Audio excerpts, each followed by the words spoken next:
In the pre-dawn darkness of March 2040, 6:03, three figures huddled over a corpse in Richmond Palace, sworn to absolute secrecy about what they were about to discover. As they began removing the elaborate costume that had defined Elizabeth I for nearly half a century, they uncovered a truth so horrifying that it would be buried with the Virgin Queen, sealed behind lead and lies for over 400 years. What lay beneath the white makeup and jeweled gowns wasn't merely the body of an elderly monarch ravaged by time and poison. It was evidence of something that challenged the very foundations of Tudor legitimacy, Protestant authority, and perhaps even the nature of the person who had ruled England for 45 years. The official story of Elizabeth's death speaks of a peaceful passing after a brief illness, a glorious reign, concluded with dignity, but fragments of suppressed testimonies, coded letters, and documents that escaped destruction tell a different story entirely. They speak of a body so corrupted by decades of lead poisoning that the flesh had turned black and fallen away in chunks. They describe anatomical anomalies that defied medical explanation. They whisper of discoveries so disturbing that those who witnessed them were immediately separated, sworn to silence under threat of execution, and in one case simply vanished from historical record. The story begins not in 6003, but decades earlier when a young princess learned that survival in the Tudor court required transformation. Elizabeth's mother, Anne Boleyn, had been executed when Elizabeth was not yet 3 years old, beheaded on charges almost certainly fabricated by a king desperate for a male heir. This early trauma taught Elizabeth a crucial lesson. The female body was both a source of power and terrible vulnerability. She watched her father cycle through wives like playing cards, discarding or destroying them when they failed to produce sons. She observed her sister Mary's phantom pregnancies and the cruel mockery they inspired. These experiences shaped Elizabeth's decision to transform her body into something beyond ordinary flesh, a political symbol armored in lead paint and whalebone. By the time she took the throne in 1558, Elizabeth had already begun the physical transformation that would define and ultimately destroy her.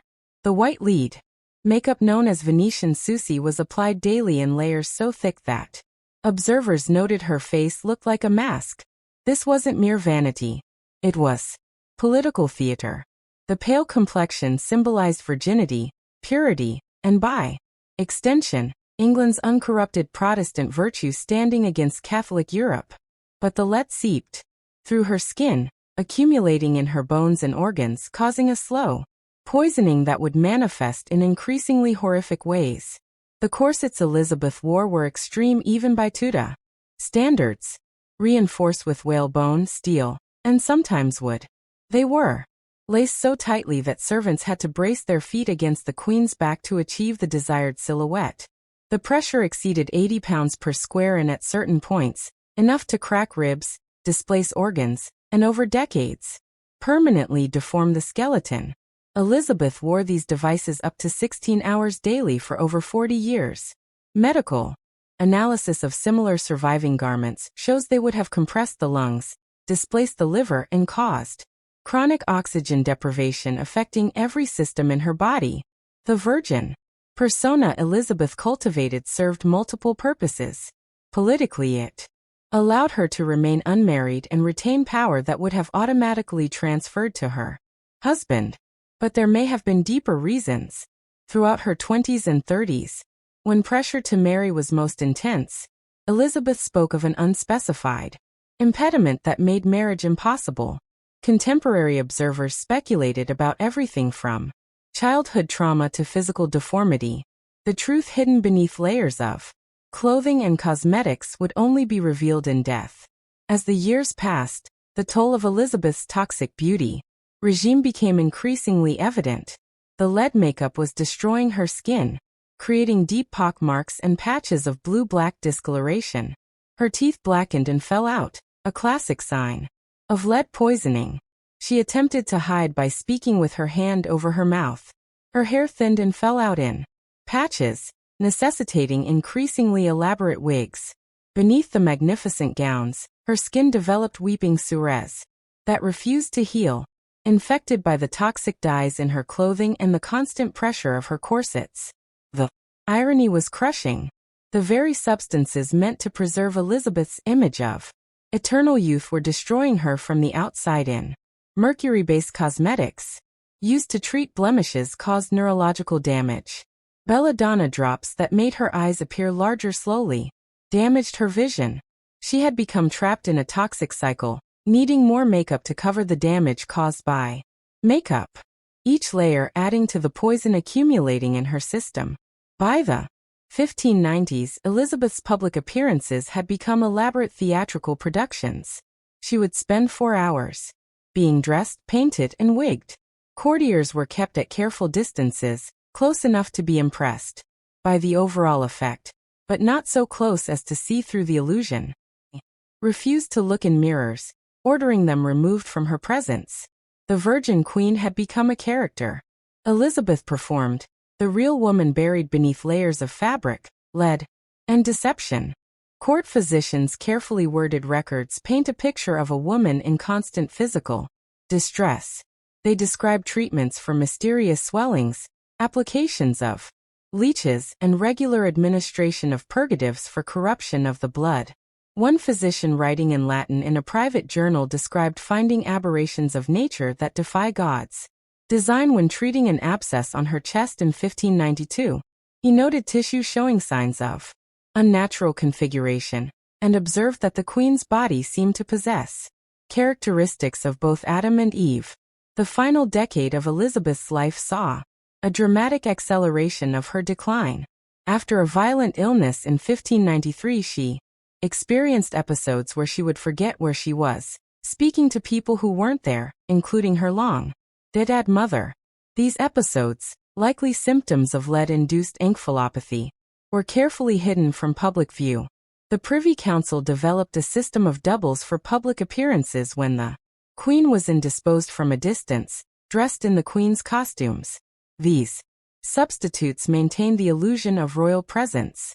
By 1599, Elizabeth had developed what physicians described as a great swelling of the belly, possibly a tumor or severe organ displacement from corseting. New gowns had to be constructed with hidden panels to accommodate her changing shape while maintaining the iconic silhouette. The toxic cosmetics had transformed her face into something barely human. A Venetian diplomat who glimpsed her without makeup described being so disturbed he had nightmares for weeks, writing that her face was covered with deep furrows and holes, and her complexion was blue-gray, like unto a corpse. The year 6002 brought new horrors. Elizabeth suffered what appears to have been a series of strokes.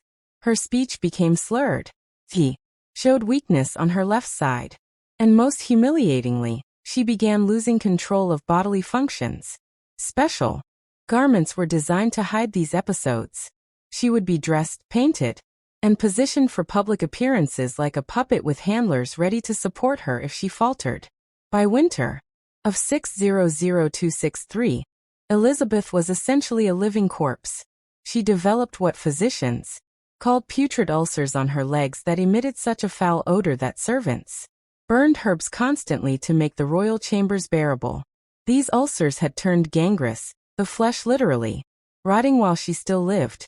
Strange growths appeared on her body described as like unto barnacles, possibly tumors or severe reactions to decades of toxic exposure. In her final months, Elizabeth's behavior became increasingly erratic. She would stand for hours in one position, claiming that if she sat or lay down, death would take her. Refused food as painful ulcers in her throat made swallowing agony. When she did eat, she immediately vomited blood and what physicians called black bile. Her weight plummeted, and beneath the padded clothing, her body became skeletal.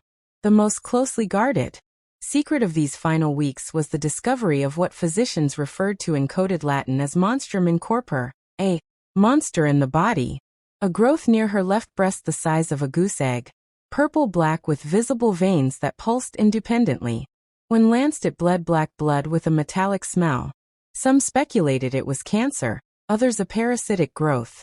Most disturbing were reports it contained what appeared to be hair and teeth suggesting a teratomatoma. March 23 of 6003 brought the final crisis. Elizabeth suffered a massive seizure lasting nearly an hour, foam tinged with blood pouring from her mouth.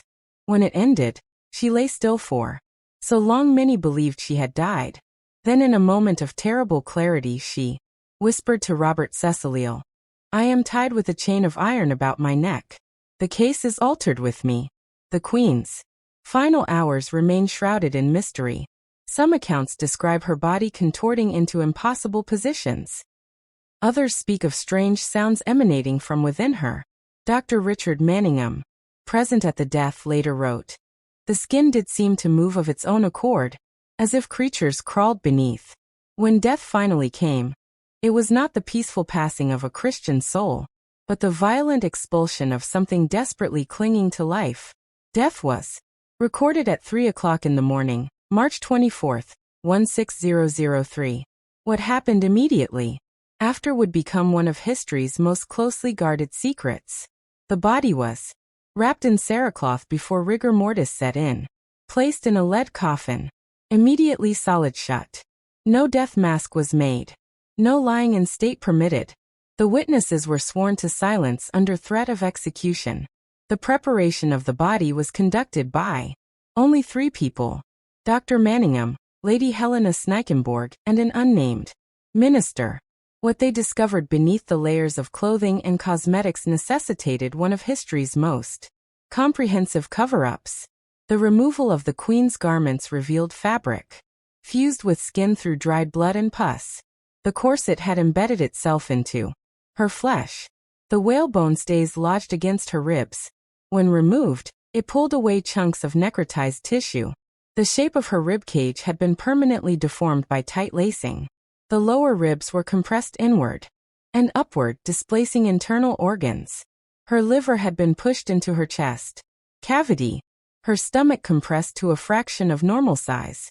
The organs themselves were described as blackened and withered, showing severe damage from decades of lead poisoning. Removal of the famous white makeup revealed skin covered in a network of black veins forming intricate patterns. Where lead had eaten deepest, there were holes straight through to bone. The skull showed severe deformation from lead poisoning, with sections of bone softened and warped. Most disturbing was a soft spot on the crown like an infant's fontanelle that had pulsed with its own rhythm. The examination of the lower body revealed the secret that perhaps explained Elizabeth's virginity. The witnesses described sexual organs that were neither fully of man nor woman, but some terrible amalgamation of both. The external genitalia were ambiguous, potentially indicating a disorder of sexual development. The vaginal opening, if it existed, was sealed with very old scar tissue. The womb was shriveled like a dried plum with strange calcifications throughout. This discovery raised immediate questions about Elizabeth's entire identity. Was this why she never married? Was this the impediment she had mentioned? Or was this evidence that the person who ruled England for 45 years had been neither fully male nor fully female? The implications were staggering. Every law passed, every noble created, every decision made could be questioned if the Queen didn't fit Tudor society's rigid gender categories. Dr. Manningham described finding impossible anatomies, organs that shouldn't exist, connecting tissues defying medical understanding. He found what appeared to be a second smaller heart near the stomach, lung tissue in the abdomen, and bones where none should be. The brain, examined through a small incision, showed extensive lead damage and contained small hard nodules that when cut open contained what looked like tiny pearls or eggs. The blood drained from the body was not dark red, but a viscous black substance with metallic sheen, consistency like tar, smelling of rotting metal. When it touched silver instruments, they tarnished immediately. Some seemed to move independently, crawling along the table before becoming still. The spinal examination revealed severe scoliosis and compressed vertebrae from corseting, but also bony growths protruding from vertebrae resembling small horns. The skin over these growths was thick and scaly, almost reptilian. These discoveries painted a picture of a being that had transcended or descended below normal human physiology. The three witnesses faced an impossible decision, revealing their discoveries would destroy Protestant succession legitimacy, potentially trigger civil war, and provide Catholic enemies with propaganda, proving the Protestant queen was cursed by God. The decision was made to hide everything. The body was wrapped in multiple layers of surloth, placed in a lead coffin, immediately solid shut, then placed in another coffin sealed with lead and mercury, wrapped in chains and marked with religious symbols. The witnesses were separated, forbidden from meeting or corresponding. Manningham was sent to Scotland under an assumed name. Snackenborg entered a convent with a vow of silence. The minister simply disappeared. Everything that touched the body was burned. The examination table was destroyed. Even the floor where the queen's blood had fallen was replaced. Every physical trace was eliminated. The cleanup of records was systematic. Physicians' notes vanished. Ladies-in-waiting accounts were confiscated and destroyed. Private letters mentioning the queen's health were seized. The official account was sanitized. A peaceful death after brief illness, showing only normal signs of age. The Bisley Boy legend suggests Elizabeth died as a child and was replaced by a male substitute. While most historians dismiss this as fantasy, the physical evidence gives the theory disturbing credibility. The ambiguous genitalia, masculine bone structure, and abnormal organs align disturbingly with the possibility that Elizabeth was biologically male or intersex. The extreme measures hiding her body both in life and death gain new meaning through this lens. Elizabeth's famous statement, "I have the body but of a weak and feeble woman, but I have the heart and stomach of a king," takes different meaning if acknowledging a truth about her physical nature. Her refusal to allow physicians to examine her below the neck suggests someone protecting a dangerous secret rather than mere modesty. Modern medical analysis suggests multiple possibilities. Severe lead and mercury poisoning causing mutations, a chromosomal disorder affecting sexual development, or even a teratoma that grew throughout her life. Some researchers propose Elizabeth suffered from complete androgen insensitivity syndrome, appearing female externally, but being genetically male. Others suggest she may have had congenital adrenal hyperplasia causing ambiguous genitalia and masculine features. The sealed tomb in Westminster Abbey has never been opened for modern examination despite numerous requests from historians and scientists. The British government consistently refuses, citing respect for the deceased and preservation of historical monuments. But many suspect the real reason is fear of what might be discovered. Elizabeth remains the only English monarch whose remains have never been examined or moved. Recent non-invasive studies using ground-penetrating radar have revealed anomalies in the tomb's construction. Multiple lead layers, unusual void spaces, and metallic signatures, suggesting chains or additional barriers. These findings align with accounts of the extraordinary measures taken to seal the body. X-ray analysis of Elizabeth's surviving clothing shows modifications consistent with hiding physical abnormalities, extra padding in specific areas, unusual structural supports, and evidence of repeated alterations to accommodate changing body shape. Chemical analysis of items Elizabeth touched reveals extraordinarily high levels of lead, mercury, and arsenic, far exceeding what would be expected from cosmetics alone. Hair samples from her wigs show lead levels that would have caused severe neurological damage. Makeup samples from her personal collection contained lead concentrations that would be immediately fatal if ingested. Yet she applied these to her skin daily for decades. The psychological profile that emerges from contemporary accounts suggests someone living with an enormous secret. Elizabeth's famous virginity, her refusal to marry despite intense political pressure, her extreme privacy about her body, her violent reactions to any questioning of her authority, all consistent with someone protecting a dangerous truth. Her statement, "I know I have the body of a weak and feeble woman, but I have the heart and stomach of a king and a king of England, too," perhaps contain more literal truth than metaphor. The cover-up success is Remarkable. For over 4 centuries, the truth about Elizabeth's body has remained hidden. The few who knew took their secrets to the grave.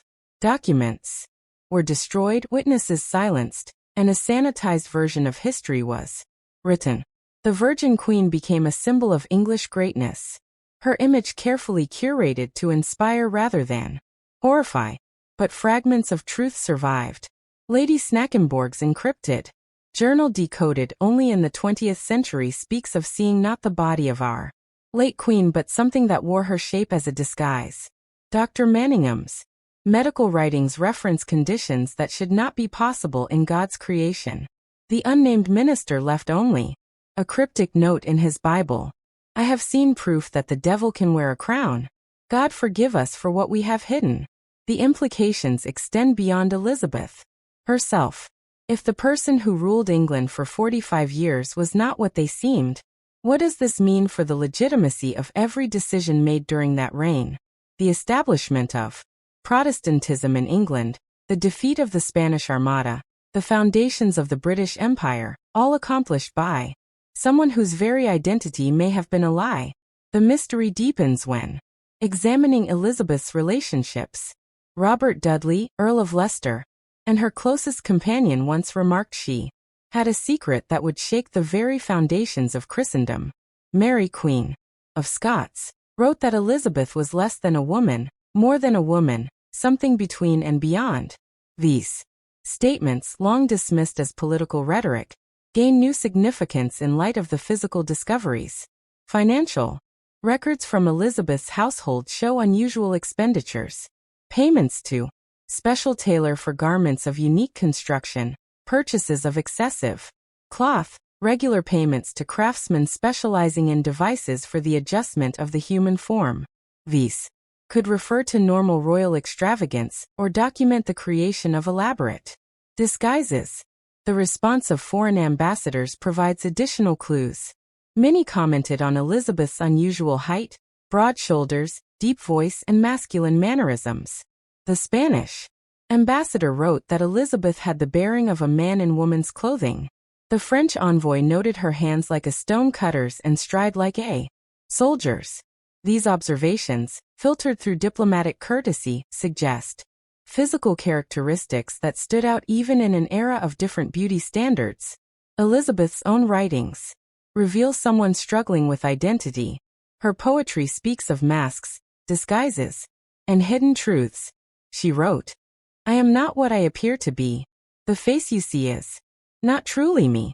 Beneath the crown and royal array lies something that must hidden stay." Long interpreted as metaphorical, these lines perhaps contained literal confession. The medical symptoms Elizabeth displayed throughout life align with various conditions that could explain the discoveries. Chronic lead poisoning would account for many symptoms, but not the anatomical anomalies. Genetic conditions affecting sexual development could explain the ambiguous genitalia, but not the other abnormalities. The presence of what appeared to be a teratoma suggests yet another layer of medical complexity. Some researchers propose Elizabeth suffered from multiple conditions simultaneously. A chromosomal disorder affecting sexual development combined with decades of lead and mercury poisoning, creating mutations possibly complicated by a teratoma or other growth. This perfect storm of medical conditions could have created the impossible anatomies discovered in death. The toxic beauty regime Elizabeth followed would have been dangerous for anyone, but potentially catastrophic for someone with underlying genetic conditions. The lead makeup, mercury treatments, and arsenic-based cosmetics could have triggered mutations and abnormal growths. The extreme corseting could have exacerbated any skeletal abnormalities. The psychological stress of maintaining such a deception could have contributed to the mental deterioration witnessed in her final years. The question remains, if Elizabeth was indeed not what she appeared, when did the deception begin? The Bisley Boy legend suggests childhood replacement. But another possibility exists. Elizabeth may have been born with ambiguous characteristics that became more pronounced over time, forcing increasingly desperate measures to maintain a feminine appearance. The Toxic cosmetics, initially used for beauty, may have become necessary to hide developing masculine features.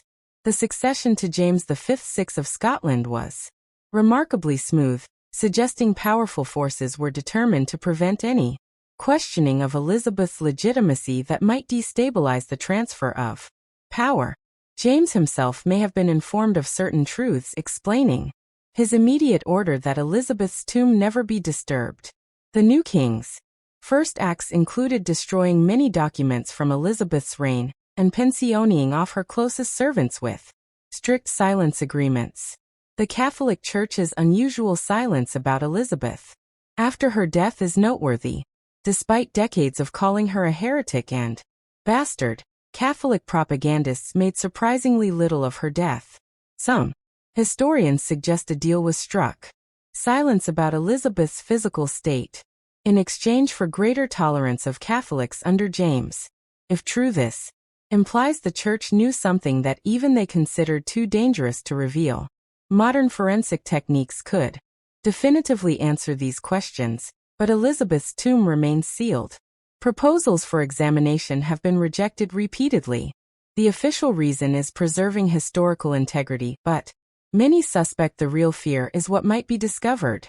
The lead coffin would have preserved the body remarkably well. Modern DNA analysis could determine genetic sex, identify chromosomal abnormalities, and detect genetic conditions. Chemical analysis could quantify the poison levels.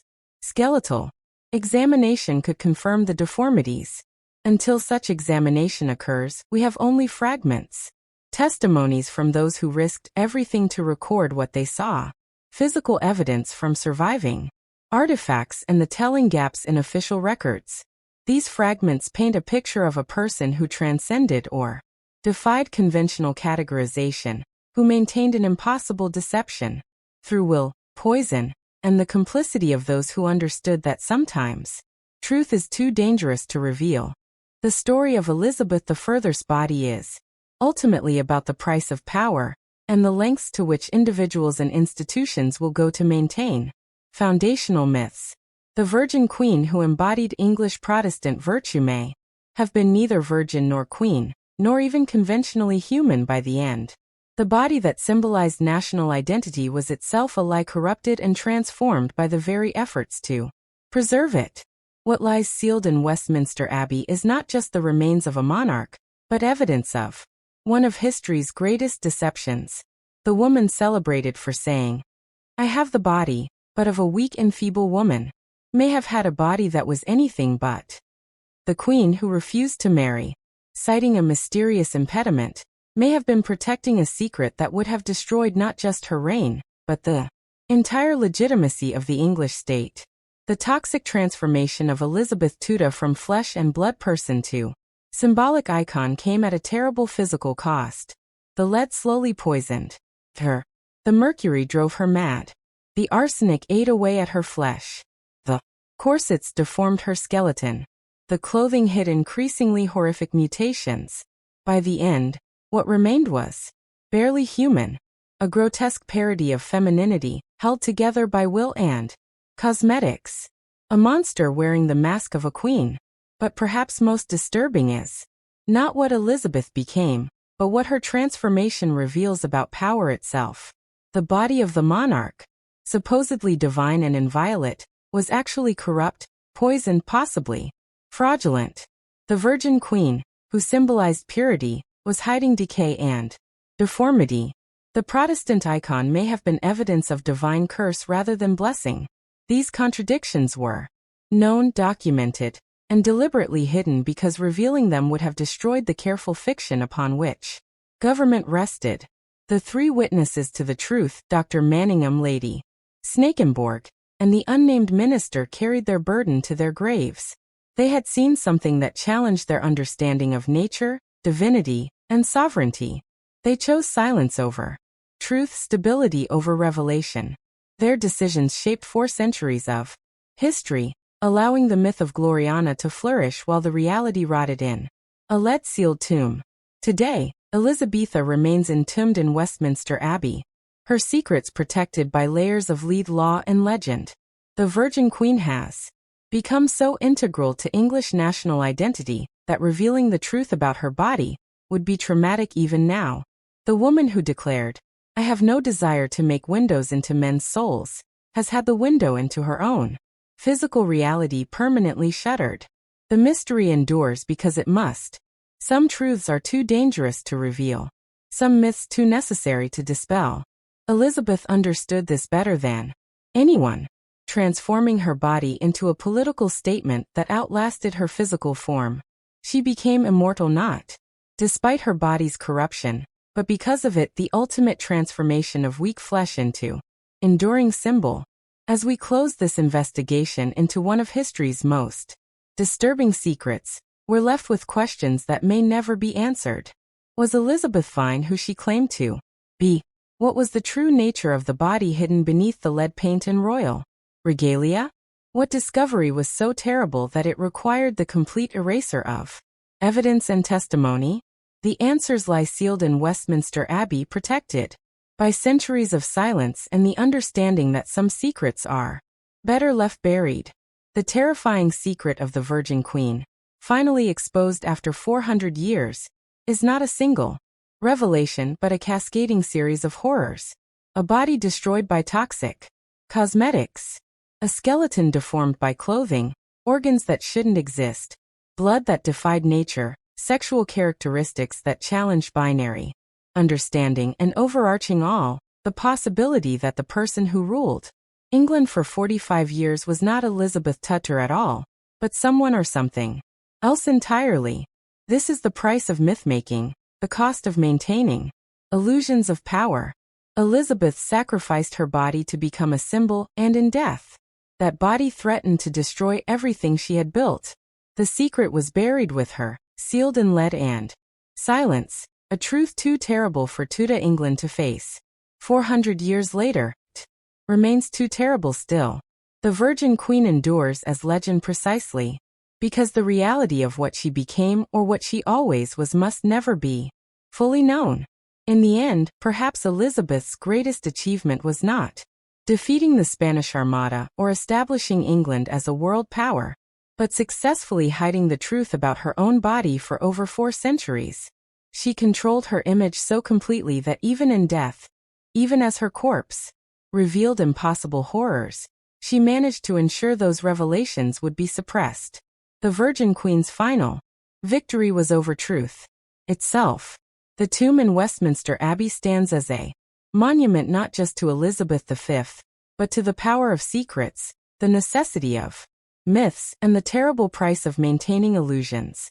Inside, wrapped in lead and legend, lies evidence of a transformation so complete, so horrifying that those who witnessed it chose to erase it from history rather than let it be known. There in the darkness, the truth about the Virgin Queen waits, patient and terrible. A secret that after 400 years remains too dangerous to reveal.